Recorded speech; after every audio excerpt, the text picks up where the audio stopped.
अतः देवी कवचम। महर्षि मार्कंड जी बोले, हे पितामह, संसार में जो गुप्त है, जो मनुष्यों में सब प्रकार से रक्षा करता हो और जो आपने किसी को आज तक बताया ना, वह कवच मुझे बताइए। श्री ब्रह्मा जी कहने लगे, अत्यंत गुप्त वह सब प्राणियों की भलाई करने वाला कवच मुझसे सुनो। प्रथम शैलपुत्री, दूसरी ब्रह्मचारिणी, तीसरी चंद्रघंटा, चौथी कुष्मांडा, पांचवी स्कंद माता, छठी कात्यायनी, सातवीं कालरात्रि, आठवीं महागौरी, नौवीं सिद्धि धात्री। यह देवी की 9 मूर्तियां हैं। यह नव दुर्गा कहलाती हैं। आग में जलता हुआ, रन में शत्रु से घिरा हुआ, विषम संकट में फंसा हुआ मनुष्य यदि दुर्गा के नाम का स्मरण करे तो उसको कभी भी हानि नहीं होती। रन में उसके लिए कुछ भी आपत्ति नहीं है और नहीं उसे किसी प्रकार का दुख या डर ही होता है। जिसने श्रद्धापूर्वक तुम्हारा स्मरण किया है उसकी वृद्धि होती है। जो तुम्हारा चिंतन करते हैं उनकी तुम निसंदेह ही रक्षा करने वाली हो। चामुंडा प्रेत पर वारवही, भैंसे पर रौद्री, हाथे पर वैष्णवी, गरुड़ पर अपना आसन जमाती है। महेश्वरी बैल पर, कुमारी मोर पर, हाथ में कमल लिए हुए विष्णु प्रिया लक्ष्मी के कमल पर आसन विराजती हैं। देवी पर बैठी हुई विश्वेश्वरी श्वेत रूप धारण कर रखा है। सब प्रकार के आभूषणों से विभूषित ब्राह्मी देवी इस हंस पर बैठती हैं और इस प्रकार यह सब देवी सब प्रकार के युगों से युक्त अनेक प्रकार के रत्न धारण किए हुए हैं। भक्तों की रक्षा के लिए संपूर्ण देवियां रथ में बैठी हुई तथा क्रोध में भरी हुई दिखाई देती है। चक्र, गदा, शक्ति, हल, मुसल, खेटक और तोमर, परशु, पाश, भाला, त्रिशूल एवं उत्तम सारंग आदि शास्त्रों को दैत्य नाश के लिए, भक्तों की रक्षा करने के लिए और देवताओं के कल्याण के लिए धारण किए हैं। हे महारुद्रे, अत्यंत घोर पराक्रम, महान बल और महान उत्साह वाली देवी, तुमको मैं नमस्कार करता हूँ। हे देवी, तुम्हारा दर्शन दुर्लभ है तथा आप शत्रुओं के भय को बढ़ाने वाली हो। हे जगदम्बिके, मेरी रक्षा करो। पूर्व दशा में इंद्र मेरी रक्षा करे। अग्निकोण में अग्निशक्ति, दक्षिण में वाराही देवी, नृत्य कोण में खड़गधारिणी देवी मेरी रक्षा करे। वारुणी, पश्चिम दिशा में वायुकोण में मृगवाहिनी, उत्तर में कौमरी और ईशान में शूलधारिणी देवी मेरी रक्षा करे। ब्राह्मणी ऊपर की ओर मेरी रक्षा करे। वैष्णवी देवी नीचे की ओर मेरी रक्षा करे। इसी प्रकार शव पर बैठी चामुंडा देवी दसों दिशाओं में मेरी रक्षा करे। जया देवी आगे, विजया देवी पीछे की ओर, अजिता देवी और अपराजिता दाहिनी ओर मेरी रक्षा करे। उद्योगनी देवी शिखा की रक्षा करे। उमा शिर में स्थित होकर मेरी रक्षा करे। इस प्रकार मस्तक में मालाधारी देवी रक्षा करे। यशस्विनी देवी मेरे बहु का संरक्षण करे। बहु के मध्य भाग में त्रिनेत्र नतुनों की यमघंटा देवी रक्षा करे। नेत्रों के मध्य में शांकनी देवी, द्वारवासिनी देवी कानों की रक्षा करे। कपोलों को कालिका देवी, कानों के मूल भाग की भगवती शांकरी रक्षा करे। सुगंधना नासिका और चर्चिका ऊपर के होठ में, अमृत कला नीचे के होठ की सरस्वती देवी जीभ की रक्षा करे। कुमारी देवी दांतों की और चंडिका देवी कंठ प्रदेश की रक्षा करे।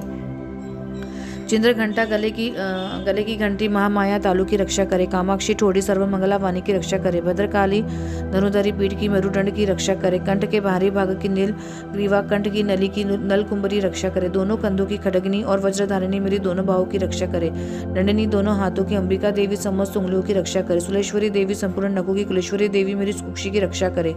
महादेवी दोनों के स्तनों की, शोक वाचिनी मन की रक्षा करे। ललिता देवी हृदय की, शूलधारिणी उदर की रक्षा करे। कामिनी देवी नाभि के, गोश्वरी गुह स्थान की, पुतना कामिका लिंग की, महिवासिनी गुदा की रक्षा करे। संपूर्ण इच्छाओं को संपूर्ण करने वाली महाबल देवी दोनों जांघाओं की रक्षा करे।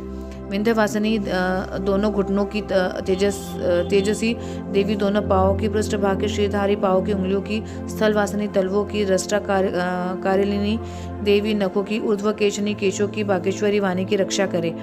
रोम बालियों के छिद्रों को कोबेरी और त्वचा की वागेश्वरी देवी रक्षा करे। पार्वती देवी रक्त, मज्जा, मांस, हड्डी की रक्षा करे। कालरात्रि आंतों की रक्षा करे। मुकेश्वरी देवी पित्त की, पद्मावती कमल कोश की, चुंडामणि कफ की रक्षा करे। ज्वालामुखी नसों के जल की रक्षा करे। अभेदा देवी शरीर के सब जोड़ों की रक्षा करे। ब्रह्मानी मेरे वीर्य चतेश्वरी छाया की और धर्मधारिणी मेरे अहंकार मन बुद्धि की रक्षा करे। प्राण अपान असमान उदान और व्यान की वज्रहस्ता देवी रक्षा करे। कल्याण शोभना मेरे प्राण की रक्षा करे। रूप रस गंध शब्द और स्पर्श इन विषयों का अनुभव करते समय योगिनी देवी मेरी रक्षा करे। मेरे सत्वगुण रजोगुण तमोगुण की नारायणी देवी रक्षा करे। आयु की रक्षा भारवी देवी, वैष्णवी धर्म तथा चक्रिणी देवी मेरे यश कीर्ति लक्ष्मी धन की रक्षा करें। इंद्राणी देवी मेरे शरीर की रक्षा करे। हे चंडी के आप मेरे पशुओं की रक्षा करिए। महालक्ष्मी मेरे पुत्रों की रक्षा करे। भैरवी मेरे पत्नी की रक्षा करे। मेरे पथ की सुपता तथा मार्ग की समा करी देवी मेरी रक्षा करे। राजा के दरबार में महालक्ष्मी तथा सब ओर से व्याप्त रहने वाली विजया देवी चारों ओर मेरी रक्षा करे। जो स्थान रक्षा से रहित और कवच में रह गया है उसके पापों का नाश करने वाली जयंती देवी रक्षा करे। अपना शुभ चाहने वाले मनुष्य को बिना कवच भी एक पग नहीं रखना चाहिए, क्योंकि कवच रखने वाला मनुष्य जहाँ जहाँ भी जाता है वहाँ उसे धन लाभ होता है। विजय प्राप्त होती है। जिस अभिष्ट वस्तु की इच्छा करता है उसको कवच के प्रभाव से अवश्य मिलती है और इस संसार में वो महाऐश्वर्य को प्राप्त करता है। कवचधारी मनुष्य निर्भय होता है और वह तीनों लोकों में माननीय होता है।